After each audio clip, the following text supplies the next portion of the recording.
Welcome to Module 6, where our topic is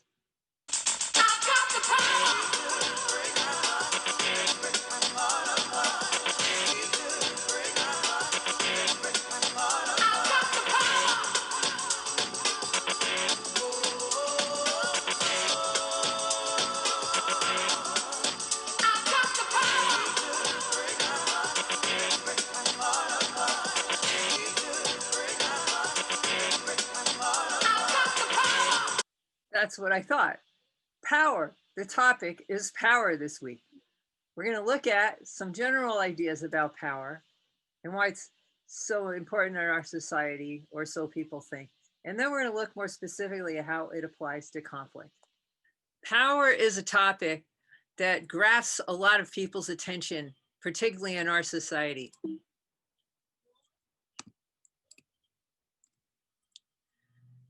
We have a fascination with it that goes back to ancient times, but in recent times, let's see, how popular is it? Well, if you Google power books, you're going to get 6 billion, more than 6 billion hits, 6,370,000,000 hits for books on power. If you look up films, power films, you're going to get 723 million hits for films on power. And for workshops on power, 272 million hits for workshops on power. So clearly it's a topic that grasps a lot of people's interest and attention. Power is something that is distributed throughout society. And we live in a hierarchical society, even though we say we're a classless society. But Western society has had different levels for many years. And as far back as when Shakespeare was writing his tragedies, which were based on the wars that were in the history. And in modern times, we like that story so much that Game of Thrones is one of the most popular shows that people watch, which is based on that same narrative. And even children are interested in power. So there's the Power Rangers, and kids in preschools would be playing Power Rangers at the preschool where my mom worked. And for the girls, we had the Powerpuff Girls, because girls wanted power too. So we know it's a topic that grasps our attention. So let's just briefly touch on the social stratification, where there's different amounts of power, different ways that power plays out. And some of the stratification that's been noted by sociologists and other social theorists in our society is gender, class, race, age, ability, status, and sexuality. Those are just some of the salient groups in our society that have different varying types of power. We can see that power is then circumscribed according to this social location that you have. So we can see people from different walks of life in here, from some of the highest level people in our society to people who would be considered at the lowest levels because of where they were born, the kind of work that they do, who their parents were, and so on. So circumscribed, I mean, it's limited, or, so some people it's extremely limited, and then as you move up the levels, then the circumscription increases. Yeah, but even Trump doesn't have power over nature, does he? He thought he did, but no. Power is also gendered, and there's been a lot of work on that in communication and sociology and psychology and so on. And in the international world, the UN is very interested in trying to balance gender power. And we can see that how people hold power according to gender varies. So for example, Arnold Schwarzenegger, who was valorized for his physical prowess, was then picked up in the films, and we added some violence to the kind of power that he had. And then he was elected governor, so he had political power in real life. And even the way that fathers have power in their families is different than the way mothers do. Now, women have power, And some of the ways that women have gotten power in recent times is through collective action and changing the situation so that they could. I mean, women weren't allowed to vote, women weren't allowed to own property in the United States. They weren't allowed to file for divorce. And all of those things have changed as a result of collective actions that moved people to change laws. And now we have a woman running for vice president. She was running for president. So things are definitely changing, but not without struggle. And the way that men and women can express power is different. You will notice if you're following the campaigns that Kamala Harris smiles persistently. It doesn't matter what she's talking about. She finds a way to smile. Okay. This makes people feel safer because when a woman doesn't smile, we call that a B face, right? Because a woman gets thrown the B word. Whereas for a man, you can be as fierce and as nasty as you want, and that's considered totally fine. Yeah, totally fine, but not for women. So even at the level of this, of facial expressions, the way that genders can enact power differs. Power, wherever power exists, power will be resisted. And this was something that Foucault, who was a very famous French philosopher that wrote about power, he noticed this, he wrote about this. So resistance is when people act to not follow the powers that be, to go against the powers that be, right? So there's always that resistance, and then things change. So there's constant movement, it's not static. And if you think about when you pave an entire city, and the sidewalks are covered with concrete, and when there's cracks in the sidewalk, bam, weeds and grass try to grow out from between the cracks. So according to Foucault, there's always some cracks in the power structure, and then there's resistance. And that's why things continuously change. We haven't had any single group of people in power throughout history. It's constantly shifting and changing. Now, the first discussion question for you today is to think about your own experiences. So go ahead to the M6 discussion 1 and respond to it before you continue on. And then when you're done, come on back to the presentation.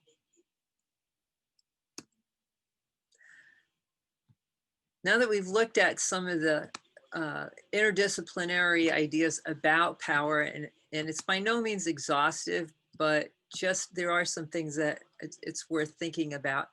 So we're going to move now into some conceptual frameworks that are helpful for understanding power. And Wilmot and Hocker, I think they covered a lot of really good ideas for things to bear in mind when you think about power in conflicts. So we're going to look at some of those. The first thing then we're going to look at is the different types of power that Wilmot and Hocker talked about. Okay, so the first type here is called distributive, which is power over. And then there's integrative, which is power with. And then finally, we have designated power, positional power. So I'm going to talk about each of those things individually. Power over distributive power is power that it leads to an either or situation, particularly when you have conflict. It's either my way or your way, and rather than what could serve both of us. And so that leads to power struggle. Each person is trying to push their or force their will onto the other person. And there's typically contestation, as I said, Foucault said, where there's power, there's resistance. So there's a contest to move the will against people, to move their will against another person's. And that's similar to something you saw this semester, if you remember, the thumb wars. Yeah. If you're trying, if you perceive it as a competition and one person is going to win, then you're constantly trying to make moves to overcome each other. Yeah. And you might hear people saying things like, oh, she's just trying to control me, or I'm not going to let him push me around, because it's viewed as if that person is trying to control you. The second type of power then we're going to call integrative power, which is power with. And this is a kind of power where you're joining forces for mutual gain. So if you remember then when we transformed the thumb wars into a thumb exercise, okay, then we could take turns, right, and maximize the actual outcomes of the exercise when people see how both people can participate, both people can contribute, and both people can exercise some power. So that's also called power sharing. And what we do with conflict resolution is look for mutual understanding and mutual empathy and mutual support from each other. And the mutual power helps with that. And you are responsible to both yourself and the other person rather than just trying to win and get your own needs met. And the goal is to enhance each other's efforts. So that's called power with or integrative power. And I have a picture of a choir there because they all sing together in a choir, and then that intensifies the outcome of the music to have people working together. The last type of power that we're going to talk about is designated power. And we see this in organizations, but we also even see this in families where different members of the family have different types of power. So power gets delegated and it's attached to specific roles. And some examples of people in our society that we designate power to are police officers, elected politicians, different regulatory agencies, teachers, employers have power over us when we go to work, and so on. So we agree to this.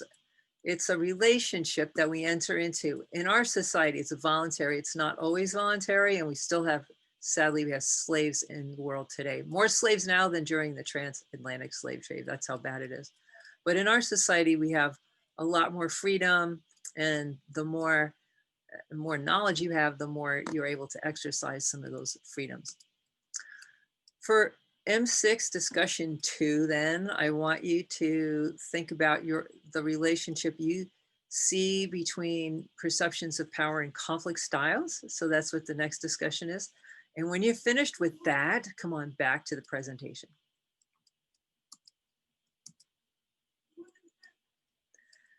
Because of the fact that many people have unpleasant experiences with power, there is a tendency for people to try to deny it. You saw that and then it's gone, right?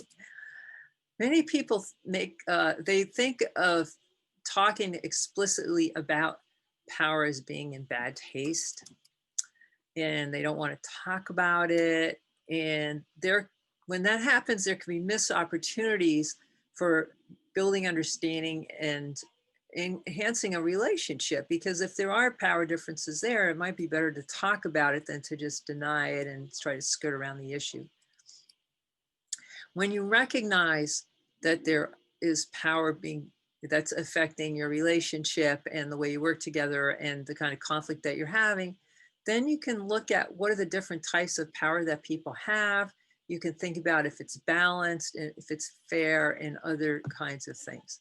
So it's better to actually look at power rather than to stick our heads in the sand like an ostrich and try to avoid talking about it. There are constructive uses of power. Power is the ability to accomplish your goals.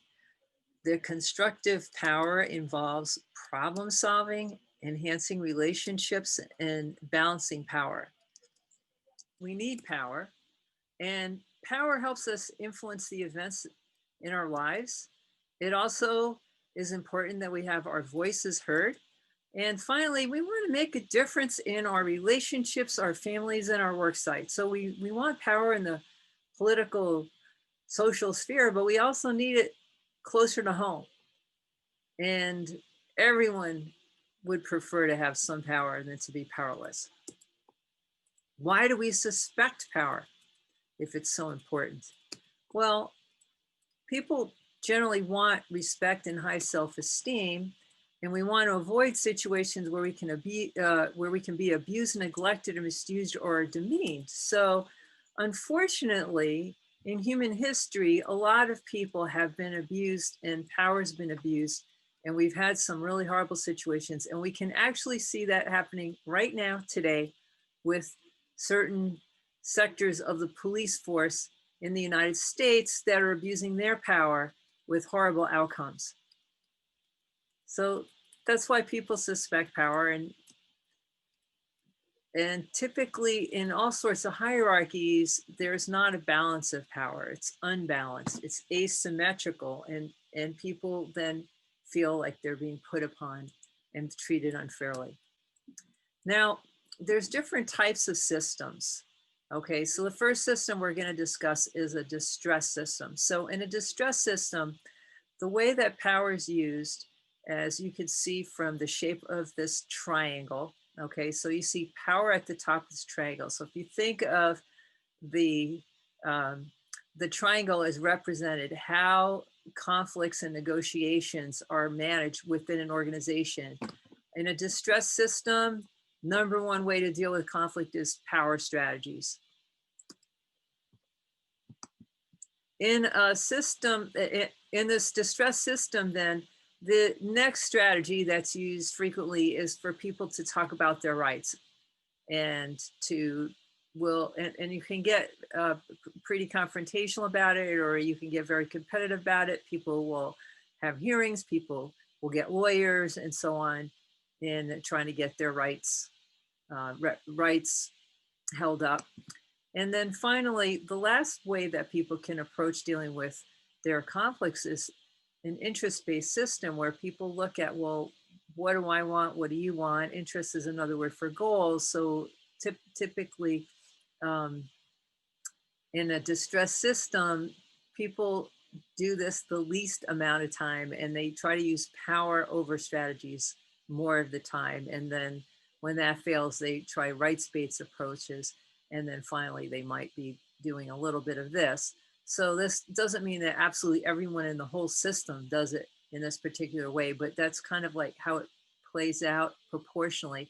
The person who came up with this is William Ury, who was one of the leading people with the Harvard Negotiation Project who analyzed conflict. So he did a pretty good job with this, and it's widely respected. In an effective system, we see the opposite. You see at the top of the pyramid, power is smaller. So people are not going to resort to using power over strategies or power plays, power tactics as much. They will look to people's rights quite a bit of the time, more than just the power strategies. And then the base of it, where what people are doing the most in an effective system is that they are trying to meet everybody's interests. And so they're using more collaboration. Interest-based negotiation is another word for collaborative conflict resolution or problem solving. So in effective systems, that's what people are doing. Now we're going to your first quiz. Okay, so quiz 1 in module 6 is to look at the types of power in the conflict approaches. So go ahead and do that, and then come on back to the presentation.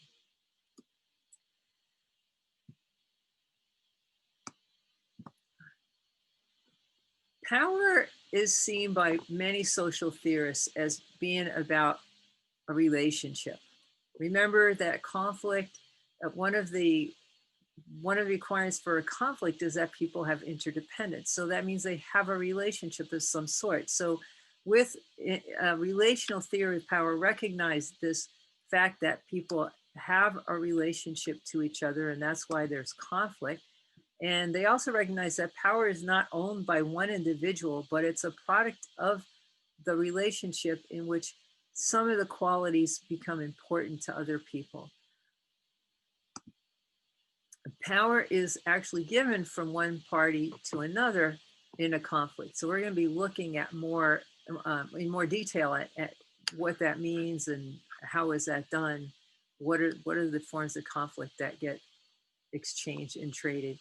And power dynamics are fluid and changing, and it depends on what the situation is. So it's not static. It's not stuck and frozen in just one place all the time. It's shifting, it's changing, can be contested, can be negotiated, and so on, because it's a relationship, so it's ongoing and it's fluid. The Power, according to relational theory, depends on resources or currencies that people control and exchange. It feels like some people have more resources, and sometimes they actually do, but oftentimes people are not cognizant of some of the resources that they have. And your dependence on another person is tied to the importance of that person for meeting your goals and what that person has influence over, as well as what other avenues are there to accomplish what you want. If you find other ways to accomplish your goals, then that one person or that one organization won't be as important to you, and that will give you more power. A power play is when somebody makes a power over move to try to gain power over the other person, and it's used when people are being distributive about how they see power and being competitive in how they approach conflict. It's always dangerous to do power plays, and this is because when you do it, the other person is going to resent it and want to get back at you. A good example I have is a student wrote about this in a final paper last year, where his girlfriend was always using his laptop, and she'd be eating and getting crumbs on his laptop. So he was afraid that the laptop could get damaged. So he kept asking her not to eat when she was using a laptop, and she wouldn't stop. So what he did was he put a password into his computer so she could no longer access it. So she got really angry at this power move that he did. And so then she hit his computer. And so then now he's frustrated with her. So what does he do is he takes her cell phone and he puts it in his snake cage because she's afraid of snakes. So she could see the snake and the cell phone in there, and she was afraid to reach in and get her cell phone. So you can see how the conflict's escalating. Each power move leads to another power move, and then both people are incredibly unhappy and dissatisfied with the relationship. So it doesn't serve people to do that. To increase your power, you can decrease the importance of the goal which depended on other persons. So rather than me wanting to do partner dancing like I did before COVID, now I see that there's other things I could do. So I can do line dancing on Zoom, and I can do Zumba classes on Zoom. So just doing partner dancing isn't as important to me right now, because staying alive is more important than staying safe, okay?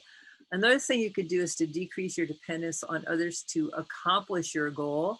So instead of having to be with other people to dance, I can just dance by myself.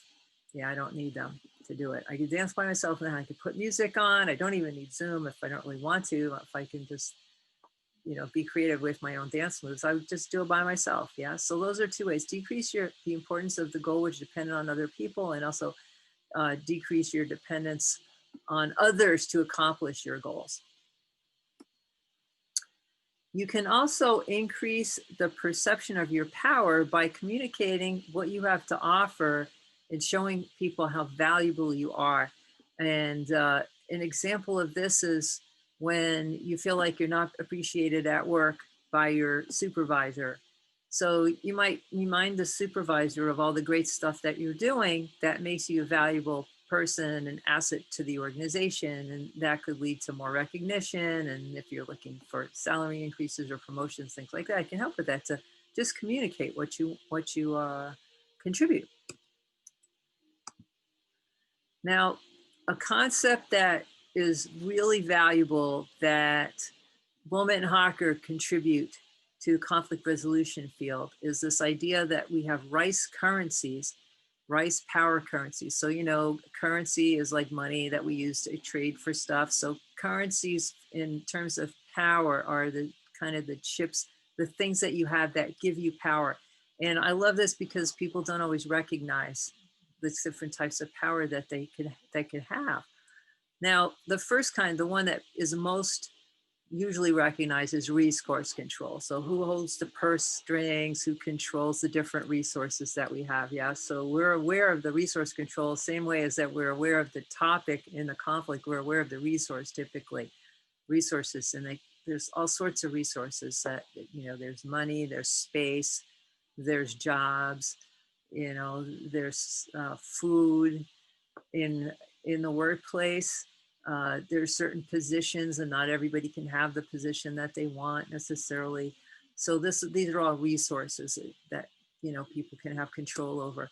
But another type of control that people have, or power, is to have interpersonal linkages. So interpersonal linkages are connections to people who give you more power.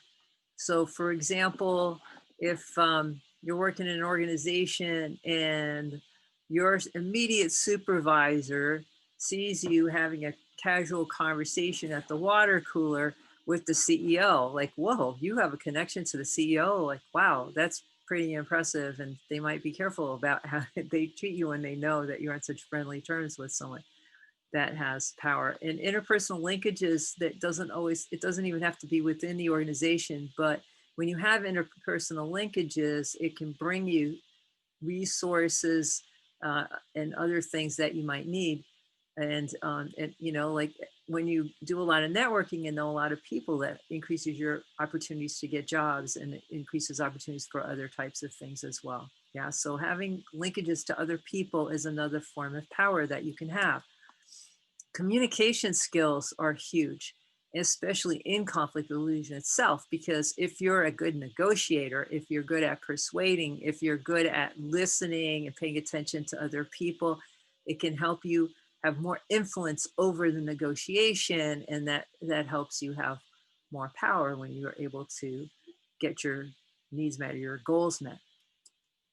And then finally, expertise is another form of power, and your expertise in a job setting can give you a lot of power, but even out in communities, expertise can give you power. Um, Having expert communication skills is a form of expertise. So those of us that are in the field of communication, the communication skills and the expertise overlap with each other. And as you gain knowledge about conflict resolution and mediation, that's going to give you another type of expertise that will definitely give you more power when you're having conflict with people. So here we have the M6 quiz 2, which is the quiz on the rice power currencies. So this is to check for your understanding, make sure you really understand these, because we're going to need this for analyzing conflicts. It's super important. And when you're done with this, then come on back to the presentation. Now, we did talk about the fact that one of the reasons that there's conflict denial is because people have had negative experiences. And so a lot of times this is because the conflict that people, yes, because of conflict, but it's also because the power that people wield has been done in a corrupt way. So when power becomes a pursuit in itself, the reasons for getting into power are forgotten. So we see that the public has this attitude towards politicians and doesn't like people that have been in office too long, right? That once people get in office, their goal is to just stay in office instead of do all those wonderful things to make things better that they promised to do when they ran for office. And this is especially true with dictators. And they will do incredibly corrupt things to stay in power, to throw elections, to discount other votes, and so on, so that they can just stay in power. And another way that power can be corrupted is when the institutional resources are used for self, regardless of community needs. So we see that with people who steal from their organizations, or take money that was supposed to be designated for something else, and using it for their own selves, buying themselves fancy cars, planes, helicopters, houses, all sorts of things. And when you're in power, you have access to these things. And so that's one way that you can be corrupt, is to use them for your own personal desires instead of for what the organization or the community had designated those things for. Another way that power gets corrupt is that people get false feedback regarding their self-worth. And that's the only type of feedback that they want. So they only want to listen to people who give them positive feedback rather than listening to the full range of feedback that they're getting, so they understand what is working, what's not working. They just look at the people that give them positive feedback and ignore everybody else. And another way of that corruption gets power gets corrupted is that they don't value the people who they are supposed to be supporting and influencing, right? The people that are less powerful, they put them down, they neglect them, and oftentimes they'll even distance themselves from those people so they don't have to be around them, so they won't. They'll stay away from them. Another thing that they do is they'll develop a new set of values that are designed simply to protect their own power rather than to benefit the whole community, because what they're trying to do is just keep power. They're not interested in doing productive things with that power, just holding and maintaining their power. And then they don't allow criticism, which can lead to change. So a closed system tends to be unhealthy. Being open to other ideas and exchanging information is really important to keep a system healthy. And that's not tolerated or allowed. So they keep on doing the same thing and maintaining their system that way. So those are the ways that power has been corrupted. And that's one of the reasons why people are suspicious of those in power and like to just avoid it sometimes. A lot of people don't vote because they're upset with what politicians do. And so then they abdicate their power to the people that vote and to those politicians. So, but that's going to the next element of this. While high power corruption is problematic, so is low power corruption. So that means that people that don't have as much power in society or in an institution can also be corrupt. It's not just the people that have the most power that are corrupt. And some of the ways that low power people can have corruption is to develop an attitude that nothing matters. And so why put any effort in? And they become apathetic, and they may even try to sabotage things, yeah? Another way in which low power people can be corrupt is that they give up on accomplishing anything. And we see this with kids who drop out of school. We also see this in the workplace, that sometimes people just show up for work and then find lots of ways to avoid doing anything and hide at work rather than doing their jobs.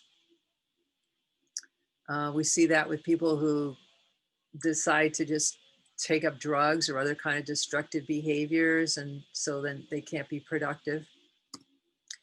And this is something that also leads to harm to others, which is the use of aggression. A lot of people who are disenchanted and frustrated, they get recruited into violent groups, whether it's gangs in the US or violent extremists in Nigeria, people that get recruited into the Boko Haram and attack villagers and kidnap women and rape them and force them into marriage. In Ireland, the young men who were joining the RA were angry people who didn't have jobs. So when people don't have opportunities, they can be corrupt rather than trying to strive and find ways to make opportunities. And then they just, when they do that, then they're using violence to harm other people. And this is extremely problematic for organizations and groups when people are actually using violence. And this can, in its extreme forms, leads to warfare. And we know how ugly that is. Now, the results of feeling like you have low power in a conflict are the following. When both parties perceive they have low power, they both could resort to making moves to increase their own power at the other's expense. So they start engaging in power plays. So I talked about power plays earlier and how that just generates escalation. I gave the example of the student with the girlfriend problem with the computer. Another example that I can give you was a friend of mine who was an attorney and rented a room to a law student. She wanted him to sign a 1-year lease, and he didn't want to because he wanted to be able to leave in the summers and go work in Alaska on fishing boats and make a bunch of money and then come back to school. But she needed a renter all year round, and he didn't want to sign a lease, but he did. But then she was out of town on vacation when the lease ended. So when she came back, he laughed and said, ha ha ha, guess what? You weren't here when the lease ended. So now it's a month to month. So I get it my way this year. So she was really upset about that. So right at the 1st of December, which is the month for finals, she gave him a 30-day notice and said, you have to be out by the end of the month. So while he's in the middle of final exams in his second year of law school, this guy had to go house hunting and he had to move right after his exams. And that was extremely inconvenient. And this also was in Colorado where it's freezing out in the wintertime to have him have to do this, you know? So when you perceive yourself as having low power and then you try to do power plays to get more power over the other person, and then that just escalates the conflict and leads to negative consequences. That and that is destructive, and it just breaks down the fabrics of society when people keep doing that in organizations and communities. Now, when that happens, people feel like they're behind, and then they feel like they're justified in resorting to their dirty moves because of what the other person did. So that's what you call conflict escalation, and it goes into the escalatory spirals that we talked about at the very beginning of the semester. What's helpful in conflict, what's most helpful, is when you try to find ways to balance power when one or both parties are feeling like they don't have enough power. So one of the ways to do that is, if you're the person in dispute, restrain yourself from having high power moves, which disempower other people. So just don't give in to temptation. If you see a clever power play, remember it'll just come back to haunt you or bite you in the what. And then focus more on the interdependence that you have with that other person, and remind yourself about that, and maybe remind them of the ways that they're important to you. And then persist calmly, stay calm. If you need to take breaks. And that could be like for 20 minutes, or it can be for like a week or more. Like, as long as you articulate how long of a break you need, and stay in communication so the person knows that you're not just avoiding them. And then also, you want to stay actively engaged. So that means that you communicate, you let the person know that you have the interest in solving the problem and working together. And then you can empower low power people with either skills or decision making. So this is going to be more true when you have leadership positions, and you're all college students and you're all good students. So I'm expecting all of you to become leaders of different types. And as like the head of an organization, you can bring trainers into the organization and teach people skills that will empower them and let them to continue with their personal and professional growth, so that they can feel like they have power, and that increases their self-esteem, and it allows people to be more productive and to be more collaborative in how they approach conflicts. As a mediator, all of these are also very important, and in particular, the one that's really important is to think of ways that you can help empower the people that seem to you in the conflict to feel like they have less power, and that you can see that both in the way that they interact, and also with the kinds of things that they might be saying. And another thing that you can do is to meta communicate, which is to communicate about the communication and to communicate about the relational aspects of the situation. And this helps to balance the power. So now we're almost at the end. I want you to go to discussion M6. Okay. Well, now we're almost at the end. So I want you to go to M6 discussion 3, where you're going to do a brief Rice power analysis of the situation. And when you're done with that, you have finished. So congratulations, you've completed viewing today's presentation and responding to the different activities.